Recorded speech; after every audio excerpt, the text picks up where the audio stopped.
Please subscribe my channel and press the bell icon for latest computer videos. Hello, मैं आपका host और दोस्त Anil Kumar Ghosh. Welcome to the government technical education. आज मैं बात करूंगा न्यू एजुकेशन पॉलिसीज 2020 के बारे में। स्कूल से उच्च शिक्षा तक का परिवर्तन, क्या चेंजेस लाए हैं मोदी जी ने, इसमें क्या चेंजेस लाए हैं और इसको किसने चेंजेस किया है, इसके बारे में आज डिस्कस करूंगा और बताऊंगा क्या इम्पैक्ट पड़ेगा न्यू जनरेशन पे। जो बीटेक करने वाले हैं या ग्रेजुएशन कर रहे हैं उनके लिए क्या इम्पैक्ट पड़ेगा, हायर एजुकेशन पे, मिडिल एजुकेशन पे और इंटरमीडिएट एजुकेशन में क्या इम्पैक्ट पड़ेगा, वो सारी चीज़ मैं डिस्कस करूंगा। तो इस वीडियो के साथ जुड़े रहें ताकि मैं आज के बारे में बताऊंगा, तो आप चैनल के साथ जुड़े रहेंगे ताकि आप सीख सकते हैं क्या मैंने बताना चाह रहा हूँ एजुकेशन पॉलिसीज़ के बारे में। चलिए स्टार्ट करते हैं। बात करते हैं क्या है शिक्षा नीति, कब से लागू होगी, ये सारी चीज़ों के बारे में डिस्कस करूँगा। अब बात आ रही है पहली चीज़, 35 ईयर बाद शिक्षा नीति में बदलाव किया गया है। 1986 में स्टार्टिंग में बदलाव किया था, उसके बाद अब बदलाव किया जा रहा है। और ministry of home affairs, ministry of human resource development का भी नाम MHRD का भी नाम चेंज करके शिक्षा मंत्रालय कर दिया गया है। मीन्स वो MHRD जो था उसका नाम बदल के शिक्षा मंत्रालय कर दिया गया। साथ में 1985 में शिक्षा मंत्रालय का नाम बदला गया था, जो कि शिक्षा मंत्रालय ने पहले MHRD कर दिया था 1985 में, फिर उसका बाद में नाम फिर से चेंज किया गया 2020 में, क्या कर दिया, शिक्षा मंत्रालय कर दिया, इसको नई शिक्षा नीति के तहत। और सबसे बड़ी न्यूज़, इस साल की सबसे बड़ी, 7,000 करोड़ एक्स्ट्रा बजट मिला है। पहले 93 करोड़ था, 93,000 करोड़, अब 99,300 करोड़ रुपये शिक्षा बजट के लिए, मतलब शिक्षा के लिए और जोर दे रही, मतलब सरकार शिक्षा पे और फोकस की ताकि और एजुकेशन लेवल को इंक्रीज किया जाए। नेक्स्ट, अब बात करते हैं शिक्षा नीति को किसने चेंज किया, हु चेंज, मतलब किसकी साथ सहमति के साथ इसको चेंजेस किया गया, क्या क्या पॉलिसीज बनी थी। तो के रंगनाथन 2014 में जुड़े थे, जो इसरो के वाइस एक्स चेयरमैन भी थे, उनके साथ जुड़ के इस अध्यक्षता में राष्ट्रीय शिक्षा नीति का प्रारूप तैयार किया। मतलब एक पहले डिस्कसिंग की गई, फिर ड्राफ्टिंग की गई, ड्राफ्टिंग के बाद उसको इम्प्लीमेंटेशन पे लाया गया है। अब रिकमेंड कर दिया, अब इसको अप्लाई कर दिया। तो के कस्तूरी रंगन की अध्यक्षता में इस शिक्षा नीति का प्रारूप रेडी किया गया था और इसको 2020 में अप्लाई किया गया है। अब बात करते हैं, ये तो हो गई शिक्षा नीति कब से लागू कब हुई। अब नेक्स्ट बात करते हैं स्कूली शिक्षा में बदलाव स्वरूप, क्या शिक्षा में बदला है, क्या चेंजेस आए हैं, कि क्या हो गया। पहले हम एजुकेशन सिस्टम बात करें तो 10+2 की प्रणाली पे काम करते थे। अब क्या है, प्रणाली आ गई 5+3+4, 3+4, इस तरह बदल। अब इसके बारे में आगे देखेंगे क्या चेंजेस आए। पहले एक बेसिक कॉन्सेप्ट देख लेते हैं। 5 से 14 वर्ष तक पहले शिक्षा थी फ्री, अब क्या कर दिया, 3 से लेकर 18 वर्ष तक शिक्षा फ्री कर दी गई है। ये एक बहुत बड़ा इम्पैक्ट है। पहले 5 से 14 साल तक शिक्षा फ्री मिलती, अब 3 से लेकर 18 वर्ष तक की भी शिक्षा फ्री हो गई। अब एक क्वेश्चन आ रहा है, क्या सर 10वीं 12वीं परीक्षा होंगी कि नहीं? जरूर बेटा, 10वीं 12वीं परीक्षा में कोई चेंजेस नहीं किया गया। 10वीं और 12वीं परीक्षाएं कंपलसरी इस साल होंगी और एवरी ईयर होती रहेंगी। अब एक नियम और निकला, राज्य स्कूल स्टैंडर्ड अथॉरिटी गठन, मतलब हर स्टेट गवर्नमेंट को एक अथॉरिटी बनाई गई है, राज्य स्कूल अथॉरिटी, जिसके क्या सारे स्टेट में जितने भी एग्जाम्स होते हैं उसको, मतलब कॉलेज में पढ़ाई जाती है, उसको चेकिंग होगी और साथ में चेक किया था कि क्या पैटर्न फॉलो किया, क्या एजुकेशन लेवल पे काम किया जा रहा है। सभी राज्य अपना पार्ट करता है, मतलब हर एक स्टेट को अपना सिलेबस तैयार करना पड़ेगा, एक सेंट्रलाइज सिलेबस नहीं, अपना अपना सिलेबस तैयार करना पड़ेगा। ये तो बात शिक्षा की। अब क्या चेंजेस आए, सबसे पहले देखते हैं क्या बने। 10+2, पहले 1 से लेकर 10 तक शिक्षा होती थी, फिर 2 9 12 इंटर। अब क्या है, अब आप सब देख सकते हैं, पहले 5 3 3 4, अब 5 की बात, लेकिन पहले लिखा है नर्सरी से लेके सेकंड, प्ले ग्रुप से लेके सेकंड क्लास तक होते हैं 5 साल, मतलब 3 साल से लेके बच्चा 8 साल के बीच में जो लेगा, पहले प्ले ग्रुप जाता है, आंगनवाड़ी से कहते हैं नर्सरी, KG और क्लास फर्स्ट। इसमें बच्चे को बेसिक नॉलेज पे फोकस, पहले 5 चरण अलग होगा, उससे 5 चरण में परीक्षा होगी, हो सकता है एक बार परीक्षा हो सकता है ईयर वाइज परीक्षा हो। अब इसमें क्या फोकस किया गया, बेसिक लैंग्वेज फोकस किया, मतलब बच्चों का कम्युनिकेशन स्किल को बढ़ाया जाए, बच्चों को बेसिक लेवल पे मैथ मैथमेटिक्स पे बहुत सारा फोकस किया ताकि बच्चे अच्छे सीख सकें। लैंग्वेज कम्युनिकेशन, मतलब होता क्या है स्कूल एजुकेशन में, आप देख सकते हैं इंडिया का एजुकेशन सिस्टम कैसा है कि यहाँ इंटर करने के बाद भी बच्चे को जोड़ना घटाना प्रॉब्लम होती है। बट इसके लिए फोकस सरकार क्या चाहती है कि एजुकेशन में प्राइमरी में जो बेस है, न्यू है, वो मजबूत किया ताकि एजुकेशन लेवल को और अच्छा बनाया जा सके। अब ये थी 5 साल की बात। अब हम बात करते हैं नेक्स्ट है 3 ईयर। नेक्स्ट 3 की बात करते हैं, class 3rd 4th and 5th।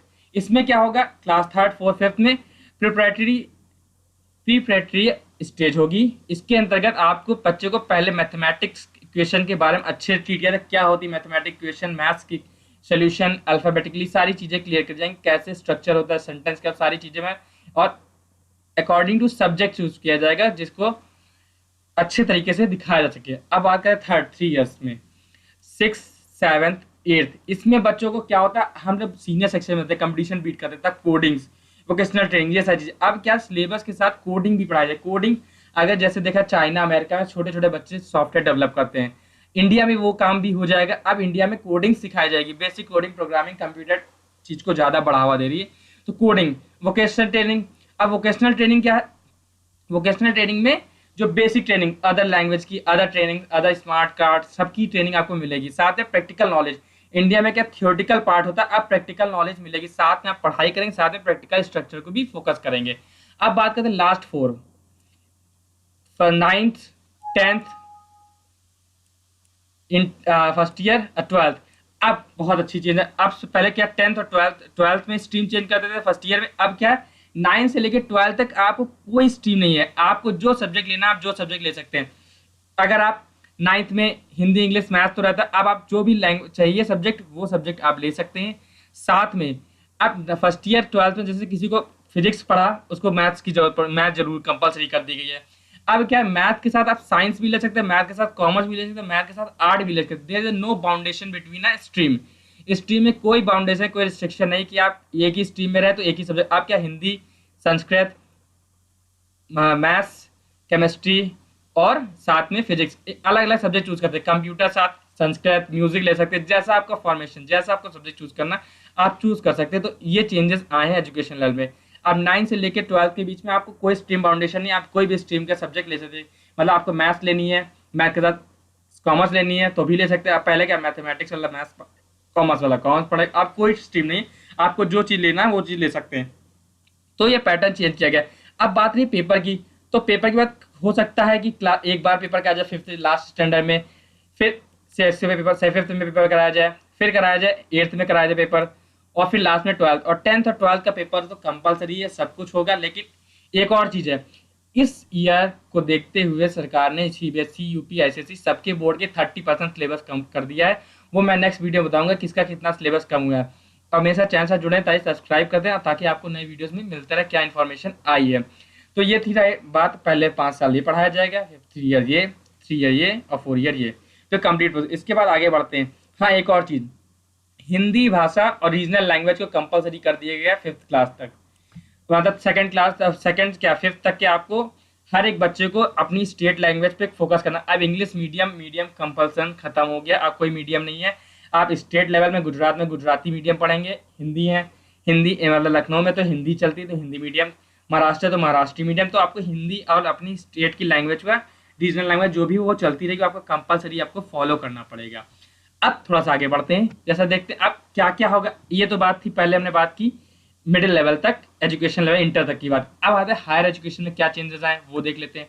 पहली चीज, उच्च शिक्षा का स्तर होगा और ऊंचा। पहली चीज, उच्च शिक्षा में क्रिएटिव कॉम्बिनेशन के साथ छात्रों की विषय बदल, मतलब अब आप सब्जेक्ट चेंज कर सकते हैं। जो भी सब्जेक्ट आपके साथ, सब्जेक्ट मैथ्स है, मैथ का फिजिक्स है, फिजिक्स और आर्ट लेना चाहते हैं आप ले सकते हैं, सब्जेक्ट अकॉर्डिंग चूज कर सकते हैं, कंपल्सरी आपको सब्जेक्ट एक ही लेना पड़ेगा, सब चेंज कर सकते हैं। नेक्स्ट है डिजिटल स्तर पर एकेडमिक बैंक ऑफ क्रेडिट बनाया जाएगा।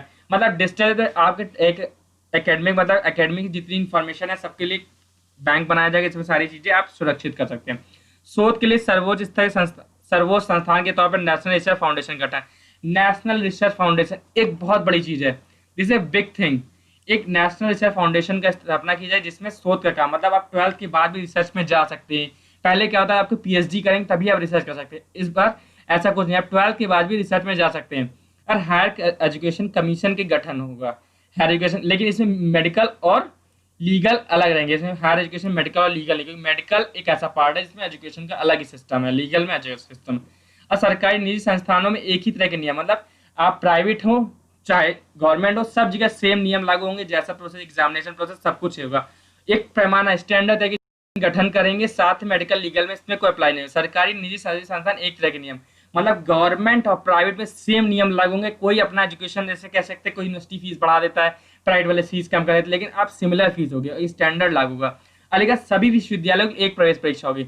हाँ, ये एक बहुत बड़ा सीपीटी होगा, कॉमन प्रोफिशिएंसी टेस्ट। इसके अंतर्गत क्या है, जो स्कूल लेवल पे है, जैसे आप इंटर में है, किसी मार्क्स कम आए, 30% आए, फिर भी ग्रेजुएशन एडमिशन 33% ग्रेजुएशन एडमिशन नहीं ले पाए यूनिवर्सिटीज में, आप क्या है उसके 12th के मार्क्स साथ में एक सीपीटी एक सेंट्रलाइज लेवल पे एग्जाम होगा, ताकि खर्चों को बचाया सके, एक साथ एग्जाम कंडक्ट करा के एक साथ खर्चों को बचाया सके और एक साथ मेरिट। अब उसके थ्रू आपकी मेरिट है, आप सभी यूनिवर्सिटी में एडमिशन ले सकते हैं, सभी कॉलेजेस में एक पेपर देके। ये नहीं कि आपका नेशनल अलग करा रहा है, लखनऊ यूनिवर्सिटी अलग करा रहा है, बीएचयू अलग करा रहा है, एकेडीयू अलग करा, अब कोई नहीं, अब सिर्फ एक यूनिवर्सिटी में पेपर होगा, एक पेपर होगा जिसके थ्रू आप एडमिशन ले सकते हैं, सीपीटी जिसे कह सकते हैं। तो हर एक कॉलेज में एडमिशन ले सकते हैं। तो ये सारी चीजें थी, हर एक कॉलेज में एडमिशन ले सकते हैं। तो ये एजुकेशन लेवल में चेंजेस किए गए हैं कि हाई स्कूल में क्या चेंजेस किए, 12th में क्या, ये सारे चेंजेस किए गए हैं। और हमारी हिंदी लैंग्वेज को सपोर्ट मिला है कि आप स्टेट लेवल की इस रीजनल लैंग्वेज को आप समझा सकते हैं। तो ये सारे चेंजेस किया गया, और साथ में एक बड़ा चेंजेस किया गया है कि अब टीचर्स की भी मॉनिटरिंग होगी, टीचर्स के लिए भी एक नया सेल बनाया गया, टीचर्स की ट्रेनिंग के लिए, टीचर के एजुकेशन लेवल को और डिजिटलाइज लेवल को और भी बढ़ावा मिलेगा। तो ये सारे चेंजेस किए गए हैं एजुकेशन पॉलिसीज में। बाकी अभी और भी बड़ी गाइडलाइन है कि जिसके हम बताया गया क्या क्या एजुकेशन लेवल पे चेंजेस किए गए, क्या गाइडलाइन है, क्या पॉलिसीज है, वो सारी चीजें मैं डिस्कस करूंगा। और साथ में वीडियो को कुछ अच्छा लगा तो कमेंट करें, अगर कोई भी प्रॉब्लम हो, कोई चीज़ ना समझ में आई हो तो कमेंट में पूछ सकते हैं। और साथ में मेरे चैनल को सब्सक्राइब करो और शेयर करें, ताकि लोगों को और इन्फॉर्मेशन पहुंच सके क्या क्या चेंजेस आए हैं एजुकेशन पॉलिसी के बारे में। Thanks for watching this video, have a good day all of you.